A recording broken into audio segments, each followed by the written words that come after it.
നമസ്കാരം. ഈ വീടിന് ചുറ്റും ജലപാർക്ക് എന്ന് പറഞ്ഞ് നമ്മളൊരു വീഡിയോ നേരത്തെ ചെയ്തിരുന്നു. അതെങ്ങനെ ഒരു അക്വേറിയം വീടിന് ചുറ്റുമായിട്ട് നമുക്ക് സെറ്റ് ചെയ്യാൻ പറ്റും എന്നുള്ളതായിരുന്നു അതിൻ്റെ വിഷയം. അപ്പോൾ അത് ചെയ്തു. അതിൻ്റെ ആദ്യ കാര്യങ്ങളെല്ലാം കാണിച്ചു. അത് കാണിക്കുന്ന ഏകദേശം ഒരു 5-6 മാസം മുമ്പാണ് ഷൂട്ട് ചെയ്യുന്നതാണ് എൻ്റെ ഓർമ്മ. അപ്പോൾ അന്ന് ഞങ്ങളിട്ട തിലോപ്പിയ കുഞ്ഞുങ്ങളെല്ലാം വളർന്ന് വലിയ തിലോപ്പിയായിട്ട് മാറി, വലിയ മീനായിട്ട് മാറി. ഇവിടെ നമുക്ക് വളർത്താവുന്നതിൽ കൂടുതൽ മീനുകളാവുന്ന ഒരു അവസ്ഥയായി. കാരണം ഭക്ഷണം വലിയ ചിലവായി. കാരണം മീനൊരു പരിധി വരെ വളർന്ന് ഏത് ജീവിയാണെങ്കിലും നമ്മൾ വളർത്തുമ്പോൾ അതിനൊരു ഓപ്റ്റിമം പോയിൻ്റ് ഉണ്ട്. അതായത് നമ്മൾ എത്ര ഭക്ഷണം കൊടുത്താലും ഈ ജീവി വളരുന്നതിൻ്റെ ഒരു വലിപ്പമുണ്ട്. അത് കഴിഞ്ഞ് പിന്നെ കൊടുക്കുന്ന ഭക്ഷണം എന്ന് പറഞ്ഞാൽ വേസ്റ്റാണ്. എന്ന് വെച്ചാൽ വ്യാവസായിക അടിസ്ഥാനത്തിൽ ചെയ്യുന്നവർക്ക് അത് വയബിളാവില്ല. എൻ്റെ സമയം വ്യാവസായിക അടിസ്ഥാനത്തിലല്ല ഞാൻ ചെയ്യുന്നത്, ഒരു പരീക്ഷണം എന്നുള്ള നിലയ്ക്കാണ്. പക്ഷേ പ്രശ്നം എന്താ വെച്ച് കഴിഞ്ഞാൽ ഇതിന് ഭക്ഷണം കൊടുത്ത് നമുക്ക് ഒരുപാട് പൈസ ഭക്ഷണത്തിന് വേണ്ടി ചിലവാകുന്നൊരവസ്ഥ വന്നു. അപ്പോൾ ആ മീനുകളെ മുഴുവൻ പിടിച്ചിട്ട് നമ്മുടെ എല്ലാ സുഹൃത്തുക്കൾക്കും കൊടുക്കാനായിട്ട് അത് തികയില്ല. അതുകൊണ്ട് അന്ന് കണ്ട എല്ലാവർക്കും ഈ മീനുകളെ വിതരണം ചെയ്തു. അപ്പോൾ അത് കഴിഞ്ഞത് കാലിയായ ശേഷം വീണ്ടും കരിമീൻ കുഞ്ഞുങ്ങളെ ഇട്ടിരിക്കുകയാണ്. കരിമീൻ കുഞ്ഞുങ്ങളുടെ വളർച്ച എങ്ങനെയുണ്ട് എന്ന് നോക്കാം. ഈ കൂട്ടത്തിൽ വേറെ കുറച്ച് കാര്യങ്ങൾ ഇതിൽ ചെയ്തു, ആദ്യം ഉണ്ടായിരുന്നതിനൊക്കെ കൂടുതലായിട്ട്. അതെന്താണെന്ന് നിങ്ങളോടൊന്ന് പറയാനായിട്ടാണ് ഞാനിപ്പോൾ ഈ വീഡിയോ ചെയ്യുന്നത്. ഒന്നാമതായിട്ട് ഈ കണ്ടൽ ചെടികൾ, നമ്മുടെ മാൻഗ്രോവ്സ് എന്ന് പറയുന്ന കണ്ടൽ ചെടികൾ, സാധാരണ അത് കായലിൻ്റെ തീരത്തും കടൽ തീരത്തുമൊക്കെയാണ് വളരുന്നത്.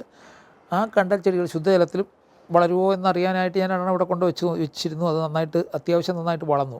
അപ്പോൾ വളർന്നു കഴിഞ്ഞപ്പോൾ നമ്മൾ ആ കണ്ടൽ ചെടികളെ 2-3 ട്രേ പ്രത്യേകമായിട്ട് അതിനായിട്ട് ഉണ്ടാക്കിയിട്ട് ആ ഡിസൈനർ ട്രേയിൽ കുറച്ച് ദ്വാരങ്ങളിട്ട ശേഷം കണ്ടൽ ചെടികൾ അതിൽ നട്ട് ഇതിനകത്തെടുത്ത് വെച്ചു. ഇത് വെച്ചിട്ട് 2 ആഴ്ചയായുള്ളൂ. അപ്പോൾ ഈ ചെടികൾ വളരും എന്നാണ് ഞങ്ങളുടെ ഒരു പ്രതീക്ഷ. കാരണം നമ്മളല്ലാതെ വെച്ച ചെടികൾ വളർന്നു. അങ്ങനെ വളർന്നു കഴിഞ്ഞിട്ട് ഈ ചെടികളുടെ ഇല ഈ വെള്ളത്തിലേക്ക് വീഴും. ഈ കണ്ടൽ ചെടികളുടെ ഇലയിൽ പ്രോട്ടീൻ്റെ അംശം വളരെ കൂടുതലാണ്. അപ്പം മീനുകൾക്ക് പറ്റിയ ഒരു ഭക്ഷണമാണ് അത്. വെള്ളത്തിൽ ചേർന്ന് കഴിയുമ്പോൾ സ്വാഭാവികമായിട്ടും മീനുകൾക്ക് നല്ല ഒരു വിറ്റാമിനസ് ഒരു ഫുഡ്, വളരെ പോഷക ആഹാരം ആണ് മീനിനെ സംബന്ധിച്ചിടത്തോളം ഈ കണ്ടൽ ചെടികളുടെ ഇലകൾ. അപ്പോൾ അത് കിട്ടും എന്നുള്ളതാണ് ഒന്നാമത്തെ പ്രയോജനം. രണ്ടാമത്, ഈ കണ്ടൽ ചെടികൾ നമ്മൾ ചേറ് നിറച്ച് അതിലാണ് വെച്ചിരിക്കുന്നത്.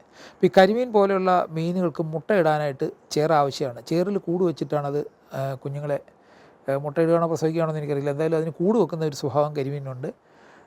അപ്പോൾ അതിനുള്ള ചേറ് നമ്മളിതിൻ്റെ ചുവട്ടിൽ നിറച്ചിട്ടുണ്ട്. രണ്ടാമത്, ഇവിടെ കുറച്ച് താമര കൊണ്ടുവച്ചു. ആ താമര നന്നായിട്ട് വളരുന്നുണ്ട്. ഈ മീനുകൾക്ക് ഒളിഞ്ഞിരിക്കാൻ വേണ്ടിയാണ് ഈ ചെടികളും ഇതെല്ലാം വെച്ചത്. അപ്പോൾ അതോടൊപ്പം വെച്ച ഒരു ചെടി, അത് ഒരുതരം വാഴയാണ്. ഒരു വെള്ളത്തിൽ വളരുന്ന ഒരു പ്രത്യേകതരം പൂവുള്ള ഒരു ചെടിയാണത്. അതെന്തായാലും ഇവിടെ അത് വൻതോതിൽ വളരുന്നുണ്ട്. അതിൻ്റെ ഇല, ഈ ചെടി വലുതാകുന്നതനുസരിച്ച് ഇലയും നന്നായിട്ട് വലുതാകുന്നുണ്ട്. അപ്പോൾ ഈ ഇല തൽക്കാലം ഇപ്പോൾ പെട്ടെന്ന് ഒരാൾ ആവശ്യത്തിന് വന്നാൽ നമ്മൾ വാഴയില തപ്പിപ്പോമല്ലോ. ഇവിടെ ഇത് വാഴയില തപ്പേണ്ട കാര്യമില്ല. അതിൻ്റെ ഇല തന്നെ മുറിച്ച് ബ്രേക്ക്ഫാസ്റ്റൊക്കെ നമുക്ക് അതിൽ വിളമ്പാം. കുറച്ചുകൂടെ ചെടി വലുതായി കഴിഞ്ഞാൽ എനിക്കൊന്ന് ഊണും അതിൽ തന്നെ കൊടുക്കാൻ പറ്റുമെന്ന് തോന്നുന്നു. എന്തായാലും ഇതിനകത്ത് ഇപ്പോൾ ഒരു 5-8 മൂട് നമ്മളത് നട്ടുപിടിപ്പിച്ചിട്ടുണ്ട്. അതിൻ്റെ വളർച്ച കണ്ടുകൊണ്ട് ചെയ്തതാണ്. ഭാവിയിൽ അങ്ങനെ ഒരു പ്രയോജനം അതുകൊണ്ട് ഉണ്ടാകും എന്ന് തോന്നുന്നു. പിന്നെ ഒരു കാര്യമുള്ളത്, ഈ മീനുകൾക്ക് ഒളിച്ചിരിക്കാനുള്ള സ്ഥലമാണ്. കുഞ്ഞു മീനുകൾ, ഇതിൻ്റെ അത് മീനിൻ്റെ ബ്രീഡിങ് നന്നായിട്ട് നടക്കുന്നുണ്ട്. ധാരാളം കുഞ്ഞുങ്ങളുണ്ടാകുന്നുണ്ടായിരുന്നു. അപ്പോൾ ഈ കുഞ്ഞുങ്ങളുണ്ടാകുമ്പം വളരെ രസമാണ്. ഈ തള്ള ഈ കുഞ്ഞുങ്ങളെ കാത്ത് സൂക്ഷിച്ചവിടെ നിൽക്കുന്നു. ആദ്യം മീൻ കുഞ്ഞുങ്ങൾ തള്ളയുടെ കീഴിൽ നിൽക്കുന്നു. പിന്നെ കഴിയുമ്പം വെള്ളത്തിൻ്റെ മുകളിൽ മീൻ കുഞ്ഞുങ്ങൾ വരുന്നു, തള്ള അവിടെ വന്ന് കാവൽ നിൽക്കുന്നു. അപ്പോൾ അങ്ങനെയൊക്കെയുള്ള ഒരു സംവിധാനം. പക്ഷേ ഇതൊക്കെ ആണെങ്കിലും ചിലപ്പോൾ ചില മീനുകളെ മറ്റേ സ്പീഷീസിൽപ്പെട്ട മറ്റ് ഇനത്തിൽപ്പെട്ട മീനുകൾ പിടിച്ച് തിന്നാനുള്ള സാധ്യതയുണ്ട്. അപ്പോൾ അത് ഒഴിവാക്കാനായിട്ട് നമ്മൾ മുളംകുറ്റികൾ, ഈ മുളംകുറ്റി നമ്മളിവിടെ കൊണ്ടുവന്നിട്ട് ആ മുളംകുറ്റി ചെയ്ത് അതിനെ നമ്മൾ മുറിച്ച് വലിയ ആനമുള എന്ന് പറയുന്ന സാധനമാണ്. അതിന് ചെറിയ ദ്വാരങ്ങളിട്ട ശേഷം അത് വെള്ളത്തിൽ കമത്തി വെക്കുകയാണ്. അപ്പോൾ ഈ മീൻ ഓടി വരുന്ന മീനിന്, ഈ കുഞ്ഞു മീനുകൾക്ക് വലിയ മീനുകളിട്ട് ഓടിക്കുകയാണെങ്കിൽ അവിടെയൊക്കെ ഇതിൽ കയറി രക്ഷപ്പെടാം. അപ്പോൾ അതാണ് ഇപ്പോൾ നമ്മൾ ചെയ്തിരിക്കുന്ന ഒരു കാര്യം. രണ്ടാമത്തെ കാര്യം, മുളംകുറ്റി തന്നെ ഉപയോഗിച്ച്, അതായത് മുളംകുറ്റി പച്ച മുളയെ നമ്മൾ തീയിൽ വെച്ച് ഒന്ന് ചൂടാക്കി കരിച്ച് അതിൻ്റെ അകത്തെ ജലാംശം വറ്റിച്ച ശേഷം ഉണക്കമുളയാക്കി മാറ്റി അതിനെയാണ് വെള്ളത്തിൽ വെക്കുന്നത്. അപ്പോൾ അതിൽ ചേറ് നിറച്ച ശേഷം അതിൽ നമ്മൾ കണ്ടൽ ചെടികളും മറ്റും നട്ടുപിടിപ്പിക്കും. കുറച്ചുകൂടി ഒരു സ്വാഭാവിക മട്ട് വരുന്നുണ്ട്, കാണാൻ കുറച്ചുകൂടി ഒരു രസമുണ്ട്. അപ്പോൾ ഇതൊക്കെ നിങ്ങൾക്കും പരീക്ഷിച്ച് നോക്കാവുന്ന കാര്യങ്ങളാണ്. ഇതിലെ ഏറ്റവും പ്രധാനമായ ഭാഗം നമ്മുടെ മീൻ വിളവെടുപ്പാണ്. ഒരു 4 മാസം കൊണ്ട് നമുക്ക് ഒരു 10-200 മീനിനെ കിട്ടും. അപ്പോൾ ശരിക്കും മീൻ കഴിക്കുന്ന ആളാണ് ഞാൻ. ഈ മെനക്കെട്ട് മീൻ കഴിക്കുന്ന പരിപാടിയില്ല. ആരെങ്കിലും തന്നു കഴിഞ്ഞാൽ വളരെ സന്തോഷം കഴിക്കുക എന്നുള്ള, എനിക്കിതിനെ തൊലിയൊക്കെ പൊളിച്ച് കണ്ടിച്ച് കൊന്ന് ഇതൊക്കെ അങ്ങനെയുള്ള മെനക്കേട് പണികൾ പൊതുവെ ഞാൻ ഒഴിവാക്കുന്ന ഒരാളാണ്. അപ്പോൾ അതുകൊണ്ട് ഞാനിതിനെ പിടിക്കാറില്ല. പക്ഷേ പിടിക്കുന്ന ഒരാളാണെങ്കിൽ ദിവസവും ഒരു 3-4 മീനിനെ വെച്ച് പിടിക്കുകയാണെങ്കിൽ ഒരാണ്ടിലത്തേക്കുള്ള മീനിനെ ഈസി ആയിട്ട് അവരുടെ വീട്ടിന് ആവശ്യമുള്ള മീനിനെ ഇതിൽ നിന്ന് തന്നെ ഉൽപ്പാദിപ്പിക്കാൻ പറ്റും. ഈ ഒരു മോഡൽ എല്ലാവരും പരീക്ഷിച്ച് നോക്കണം. പിന്നത്തെ ചോദ്യം, ഇത് വീടിന് അടിയിൽ വെള്ളം ഇറങ്ങില്ലേ, ഫൗണ്ടേഷൻ തകരുകയില്ലേ, വെള്ളം നിൽക്കുമോ എന്നൊക്കെയാണ്. അപ്പോൾ അതിന് 2 കാര്യങ്ങൾ വെച്ചാൽ, ഒന്ന് നമ്മൾ നന്നായിട്ട് ഇതിനെ സിമെൻറ്റ് ചെയ്യുക എന്നുള്ളതാണ്. 2, ആ സിമെൻറ്റിൻ്റെ പുറമെ ഫൈബർ കോട്ടിങ്. ഇതിലിപ്പോൾ ഒരു ഫൈബർ കോട്ട് ചെയ്തിട്ടുണ്ട്. അത് നേരത്തെ ഒരു വീഡിയോയിൽ കാണിച്ചിരുന്നു. ഒരു സ്ക്വയർ ഫീറ്റിന് 90 രൂപ ചിലവിൽ ആ ഫൈബർ കോട്ട് ചെയ്യാൻ പറ്റും. ചിലയിടത്ത് 120 വരെ അതിൻ്റെ കോസ്റ്റ് പോകുന്നുണ്ട്. അത് ചെയ്തിട്ടുണ്ട് ഇവിടെ. അത് എന്തായാലും ഇവിടെ ഇപ്പോൾ 1 വർഷം കഴിഞ്ഞിട്ടും വെള്ളം ഇറങ്ങിയിട്ടില്ല. പിന്നെ വീട്ടിന് ഉള്ളിലേക്ക് വെള്ളം ഇറങ്ങുമോ എന്നൊക്കെ ചോദിച്ചു കഴിഞ്ഞാൽ എല്ലാ ടാങ്കിനും നമ്മൾ വാട്ടർ ടാങ്കിനും ഒക്കെ ചോർച്ച ഉണ്ടാകാനുള്ളൊരു സാധ്യതയില്ലേ. അപ്പോൾ അതൊക്കെ അതിൻ്റെ കൂട്ടത്തിലുള്ളതാണ്.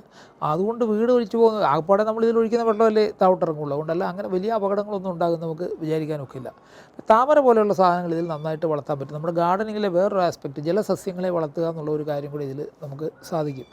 അത് ഒരു വലിയ സന്തോഷമുള്ള കാര്യമാണ്. അത്തരം ചെടികളെ വളർത്തുന്നതും കാണുന്നതൊക്കെ അതും ഇതിൻ്റെ ഒരു ഇതിൽ നിന്ന് നമുക്ക് കിട്ടുന്ന ഒരു പ്രയോജനമാണ്. പിന്നെ വരുന്നൊരു ക്വസ്റ്റ്യൻ വെള്ളം ശുദ്ധീകരിക്കുന്നത് എങ്ങനെയാണെന്നുള്ളതാണ്. കഴിഞ്ഞ 6 മാസമായിട്ട് ഇത് ശുദ്ധീകരിച്ചിട്ടില്ല. കാര്യം മഴവെള്ളം ഇതിലേക്ക് വീഴാനും ഇതിൽ വെള്ളം നിറയുമ്പോൾ ഓവർഫ്ലോ ചെയ്യാനും ഉള്ളൊരു സംവിധാനം നമ്മൾ ഉണ്ടാക്കിയിട്ടുണ്ട്. അപ്പോൾ കഴിഞ്ഞ കുറേ ദിവസമായിട്ടായിരിക്കും ഈ ഒരാഴ്ചയായുള്ള മഴ നിന്നിട്ട് ഏതാണ്ട് ഓണോ അതിനൊക്കെ മുമ്പ് തന്നെ മഴ തുടങ്ങിയാണ്. അന്ന് തൊട്ടിങ്ങനെ മഴവെള്ളം ഇതിൽ വീഴുകയും ഇത് നിറഞ്ഞ് കഴിയുമ്പോൾ കൂടുതലായിട്ട് വെള്ളം പോവുകയും ചെയ്യുന്നുണ്ട്. വെള്ളം വളരെ ശുദ്ധമായിട്ട് തെളിഞ്ഞ് കിടക്കുകയായിരുന്നു. ഇപ്പോൾ കുറച്ച് ദിവസമായിട്ട് വെള്ളത്തിന് കലക്കൽ ഈ മഴ നിന്ന് കഴിഞ്ഞ് വന്നിട്ടുണ്ട്. എന്തായാലും ഇതിനോടൊപ്പം ഞങ്ങളൊരു ഫിൽറ്റർ പിടിപ്പിക്കാൻ ഉദ്ദേശിക്കുന്നുണ്ട്. ഫിൽറ്റർ പിടിപ്പിക്കുമ്പോൾ അതെങ്ങനെയാണെന്നുള്ളത് പ്രത്യേകമായിട്ട് കാണിച്ചുകൊണ്ട് നമുക്ക് വേറൊരു വീഡിയോ ചെയ്യാം. അതുകൊണ്ട് മത്സ്യകൃഷിയിൽ താല്പര്യമുള്ള എല്ലാവരോടും മടിച്ച് നിൽക്കേണ്ട കാര്യമില്ല. ഇപ്പോൾ വീടിനോട് ചേർന്ന് ഇങ്ങനെ വട്ടത്തിൽ ചെയ്യണമെന്നില്ല. നിങ്ങൾക്ക് വീടിൻ്റെ മുമ്പിലോ എവിടെയെങ്കിലും ഒരു ചെറിയ കുളം വെച്ചിട്ട് ഇത് ചെയ്യാവുന്നതേ ഉള്ളൂ. ഈ പറയുന്ന പോലുള്ള വലിയ മെയിൻ്റനൻസ് പ്രശ്നങ്ങളൊന്നുമില്ല.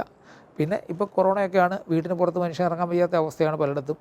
അതിന് എത്ര കാലം ഇങ്ങനെയൊക്കെ ആയിരിക്കും എന്ന് പറയാൻ പറ്റില്ല. അപ്പോൾ സ്വന്തം പറമ്പിലൊരു മീൻ കുളമൊക്കെ ഉണ്ടെങ്കിൽ ഇടയ്ക്ക് അവിടെയൊക്കെ പോയി മീനിനെയൊക്കെ കണ്ട് ഇരുന്നാൽ നമുക്ക് കുറച്ച് ഡിപ്രഷനൊക്കെ കുറയും. ലോകം കാണാൻ പറ്റാത്തതിലെ ഒരു സങ്കടമൊക്കെ കുറച്ച് മാറാനായിട്ട് ഇതൊക്കെ ധാരാളം മതി.